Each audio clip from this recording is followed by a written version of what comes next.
No dia 7 de outubro, os brasileiros vão às urnas em primeiro turno para escolher presidente, governador, senador, deputado estadual, federal e distrital. E muita gente tem dúvidas sobre o processo eleitoral. E você, tem alguma dúvida sobre direito eleitoral? Quais são as limitações legais jurídicas para a propaganda eleitoral? A propaganda eleitoral está especialmente regulada pela Lei das Eleições, que é a 9.504 de 97, e pela resolução do Tribunal Superior Eleitoral, número 23.551 de 2017. Esses regramentos estabelecem limites para a propaganda eleitoral em geral, como, por exemplo, a proibição do uso de outdoors na internet, como, por exemplo, a proibição de veiculação de propaganda eleitoral em sites de pessoas jurídicas e sites de órgãos oficiais, na imprensa, no rádio e na televisão, como, por exemplo, a possibilidade de entrevistar desde já os pré-candidatos, além de debates, condutas dos agentes públicos em campanha, entre outras previsões legais. Eu gostaria de perguntar aos juízes se os políticos que estão efetivamente já eleitos em cargos públicos e eles se afastam do cargo para se candidatar em outra eleição, eles depois desse momento, se eles não se elegerem, eles podem voltar a exercer o mesmo cargo que eles exerceram antes? Aqueles que não tiverem renunciado aos seus mandatos podem. A renúncia só é exigida para o presidente da República, os governadores de estado e do Distrito Federal e os prefeitos, quando concorrerem a outros cargos, não podendo voltar a exercer os mandatos de que foram afastados. Já o vice-presidente, o vice-governador, o vice-prefeito poderão candidatar-se a outros cargos, preservando assim os seus mandatos, desde que nos últimos 6 meses anteriores ao pleito, anteriores à eleição, não tenham sucedido ou substituído o titular. Em relação a eles, portanto, não há necessidade de afastamento para concorrerem a outros cargos. Quanto aos senadores da República e suplentes, deputados estaduais, federais ou distritais e vereadores que queiram concorrer a outros cargos, não há necessidade de afastamento dos mandatos que ocupam, por ausência de previsão constitucional ou legal. Eu gostaria de saber quais foram as principais mudanças das eleições de 2018, porque até agora as campanhas eleitorais ainda não começaram. As campanhas oficiais ainda não começaram.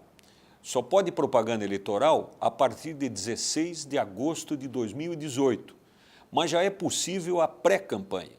A legislação permite, desde que não haja pedido explícito de voto, que se faça menção à pretensa candidatura, que se exalte as qualidades pessoais dos pré-candidatos e seus projetos políticos.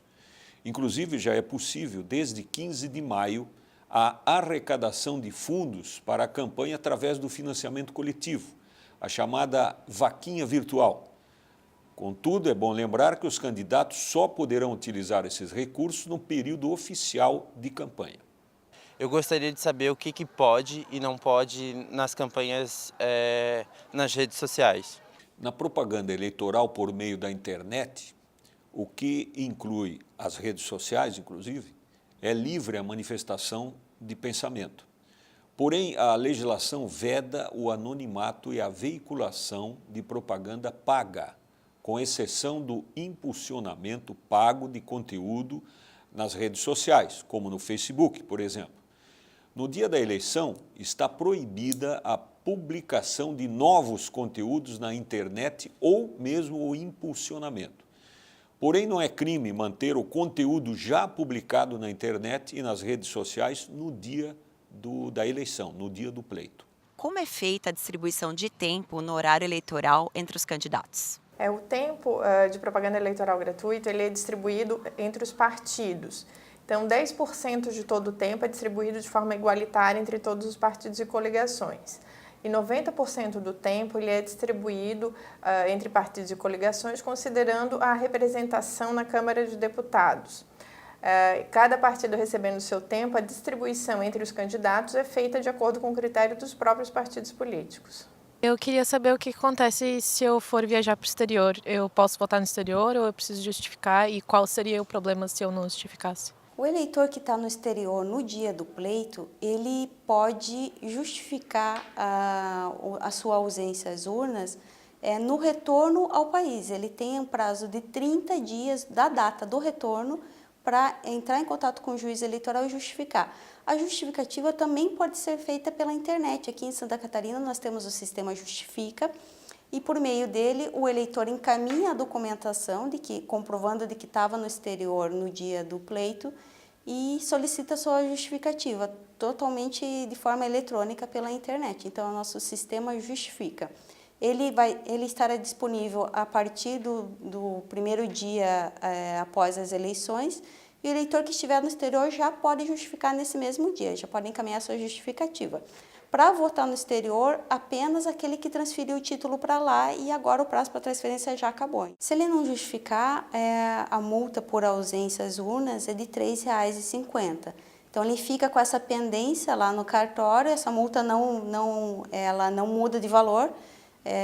E quando ele precisar de uma certidão de quitação, ele acerta essa multa aí com o cartório, junto com do cartório eleitoral dele. Qualquer cartório do país ele pode emitir uma guia de multa e acertar essa pendência aí.